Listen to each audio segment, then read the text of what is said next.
everyone, it's Amy from Beyond Motion, and today we're learning how to do the perfect push-up. So whether you think you can or think you can't, I'm going to give you options to work on so that you can perfect the variation that you need for you. So if you need a mat, feel free to grab one. I'm going to give you a couple of different pointers that I give all of my clients when they're learning to do push-ups. Some of these you may know, some of which may be new for you. So the first thing I want to think about is when I get into a basic push-up position. Now there's lots of different options, and over the next couple of videos, I'll give you lots of variations to play with. I may show you a few of those today too. The very basic thing you want to think about is a triangle. So if I bring my hands to the floor in a moment, I want my thumbs to kind of line up with my armpits. I want to think of this as the base of my triangle, and I want my eyes to be at the top of the triangle.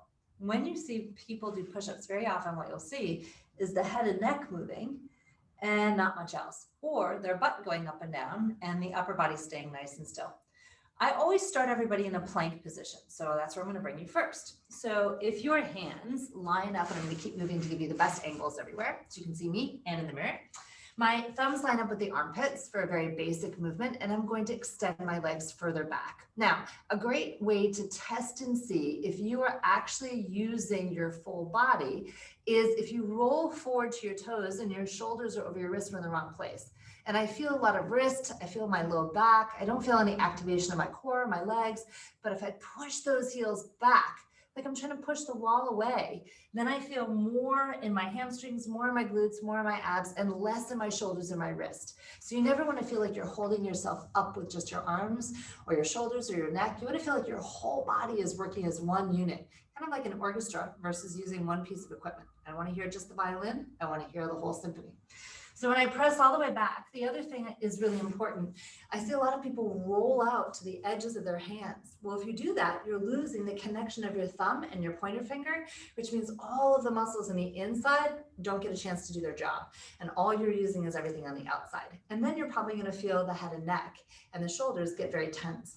So again, I place my palms flat on the floor. I want to think about tracing my hand with a big fat crayon or magic marker and spread my fingers wide, making sure in this variation I'm using my whole palm.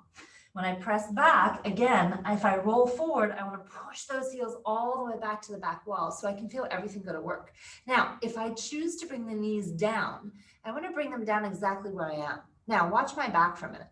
You see a lot of people in the gym, they cross their ankles, and notice what happens when I cross those ankles. I sink into my low back.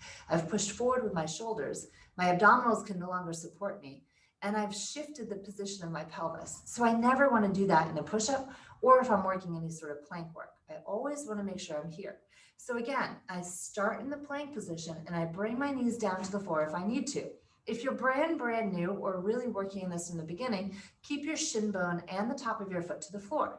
You can also lift just a little bit as long as your low back doesn't start to sink. Now, when you go down, as I mentioned earlier, from the hand position to the top of the head is a triangle. So regardless if I go 1 inch and push up, or all the way to the floor as I inhale and all the way up as I exhale, I want that body moving as one unit. So my knees, thighs, inner thighs are working, my glutes are working, regardless if I'm here and coming down toward the floor and pushing up, or if I'm slightly elevated and coming down and pushing up.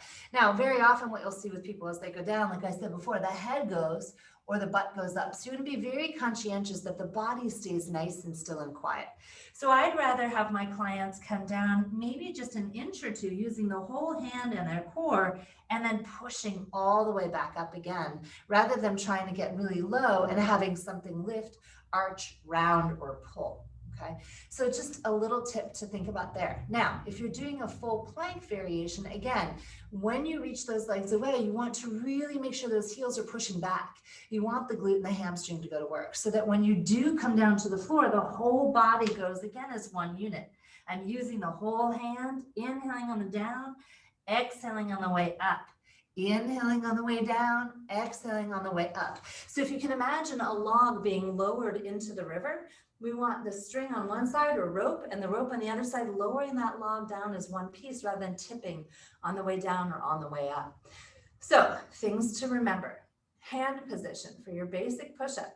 allowing your shoulder blades to come together as you lower toward the floor, regardless if it's 1 inch or all the way down. As you push away, feel the chest muscles, the arms, the core, the legs, all participating together, right? So I always think of the shoulders working on my way down and the chest working on the way up. So I know that I'm working the front and back part of my body. The belly buttons to your spine, we have a nice long back, and make those legs go to work. So perfect push-up, great place to start. Plank position, knees down, and working just a little bit. Once you've perfected that little bit, then come up a little bit and work just a bit, right? I don't care if it's 1 inch or all the way down, like I talked about before, but being careful that you're not lifting the tush, we call it the happy kitty, or rounding the back, or dropping the head like a turtle. We want to keep everything nice and long and stretched for that perfect push-up. So hopefully this gave you a couple of tips to play with, and stay tuned for round 2.